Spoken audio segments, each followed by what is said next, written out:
बच्चों। और अभी आज हम लोग जेई मेंस की सेकंड शिफ्ट का पेपर 27 जनवरी का सेकंड शिफ्ट का मैथ्स के कुछ क्वेश्चन मेमोरी बेस्ड डिस्कस करने जा रहे हैं बच्चों। तो देखिए हमारा फर्स्ट क्वेश्चन पूछा गया है मैथ्स में।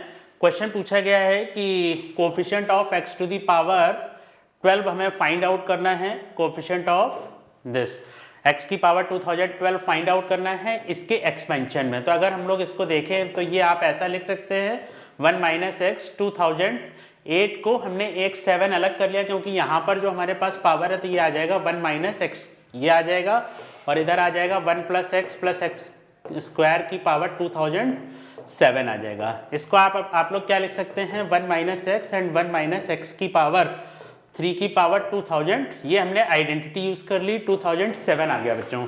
ठीक है, तो अब उसने हमसे पूछा है x की पावर 2012 का कोफिशिएंट आपको फाइंड आउट करना है। तो वो आपको कब मिलेगा x की पावर, या तो देखिए इसका जब मल्टीप्लिकेशन x की पावर 2012 वाले से मल्टीप्लिकेशन होगा और इसका जब मल्टीप्लिकेशन किससे होगा 2011, x की पावर 2011 से जब मिलेगा। तो हमें ये देखना है कि इसमें इसके एक्सपेंशन में इनका क्या कोफिशिएंट आएगा। तो जब आप इसका एक्सपेंशन लिखेंगे तो आपका आ जाएगा 1 माइनस 2007 C1 x की पावर क्यूब प्लस इस तरह से 2007 C2 x की पावर 6, इस टाइप से इसका एक्सपेंशन आएगा।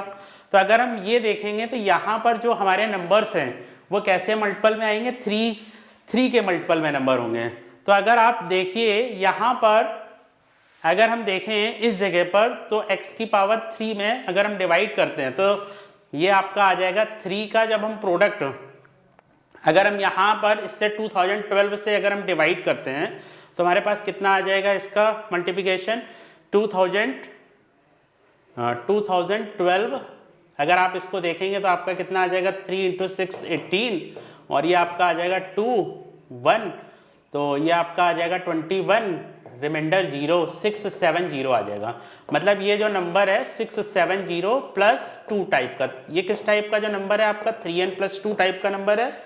ओके, तो हमें यहाँ पर इसका कोफिशिएंट मिलेगा ही नहीं, मतलब ठीक है। और x की पावर 2011 का भी नहीं मिल पाएगा क्योंकि ये 3 के मल्टीपल नंबर हैं और 2 की पावर 2012 भी जो हमारे पास नंबर है वो अगर हम देखेंगे इस जगह पर वो रिमाइंडर 2 आपका छोड़ रहा है इस जगह पर। ठीक है, तो हमें यहाँ पर कोई भी कोफिशिएंट नहीं मिलेगा, तो इसका जो हमारा आंसर आएगा वो फर्स्ट आंसर आएगा। ठीक है बच्चों, समझ में आ गया? ओके हेलो बच्चों, तो अभी हम सेकंड शिफ्ट के क्वेश्चंस डिस्कस करने जा रहे हैं।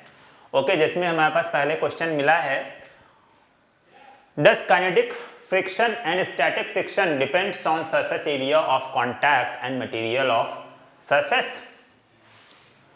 तो बच्चों हम लोगों को पता है कि जो काइनेटिक फ्रिक्शन है और स्टैटिक फ्रिक्शन है, ओके, ये हमारे पास सरफेस एरिया पर डिपेंड नहीं करता है। किस पर डिपेंड करता है? केवल और केवल मटेरियल पर डिपेंड करता है, राइट। तो बहुत ही इजी सा क्वेश्चन है।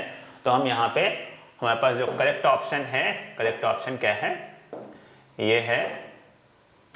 तो इसमें करेक्ट ऑप्शन क्या है? Only on material. Second option is correct option, right. फिर आ जाते हैं सेकंड क्वेश्चन के ऊपर। तो सेकंड क्वेश्चन हमारे पास ये है assertion and reason based है। angular velocity of moon revolving about the earth is more than the angular velocity of earth revolving around the sun। तो ये हमारे पास क्वेश्चन है, ठीक। तो सबसे पहले देखते हैं कि assertion क्या सही है या गलत है।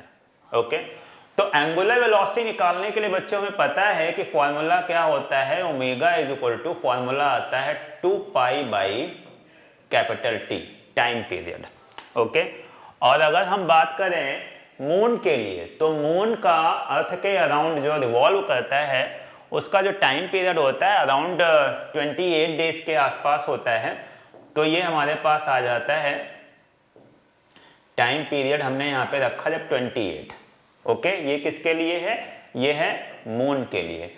दूसरा, अगर हम अर्थ के लिए निकालते हैं तो अर्थ के लिए भी हमारे पास फॉर्मूला यही लगेगा अराउंड द सन, बट सन के केस में जो रिवोल्यूशन का टाइम पीरियड होता है अर्थ का वो कितना होता है?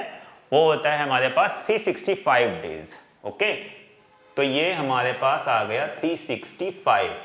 अब ये यहाँ से देख रहे हैं 2 पाई को यहाँ पे हम 365 से डिवाइड कर रहे हैं और यहाँ पे 2 पाई को हम 28 से डिवाइड कर रहे हैं, तो मून की angular velocity is greater, right.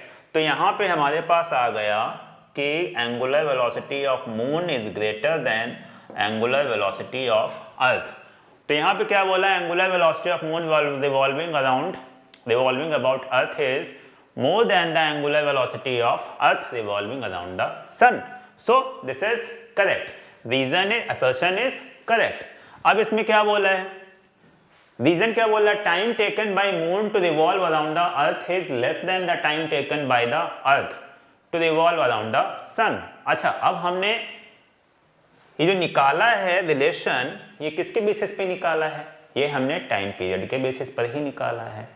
तो हम यहाँ पर देख ही रहे हैं कि टाइम पीरियड हमारे पास जो मून का है वो क्या है, लेस है compare to earth. Okay, so reason is also correct and it is also explanation of the correct explanation of the assertion. ठीक, तो यहाँ पे हमारे पास both assertion and reason are correct, true and reason are is a correct explanation of the assertion A. So इसमें हमारे पास कौन सा ऑप्शन सही है, फर्स्ट वाला ऑप्शन यहाँ पर सही आ जाता है। ओके बच्चों, तो ये हमारे पास 2 क्वेश्चंस अभी हमें मिले जिनका हमने आपको सोल्यूशन प्रोवाइड किया। आगे जैसे जैसे क्वेश्चंस हमें मिलते जाते हैं वैसे वैसे आप लोगों को हम सोल्यूशन यहाँ पे प्रोवाइड करते जाएंगे। Till then, thank you, bye bye.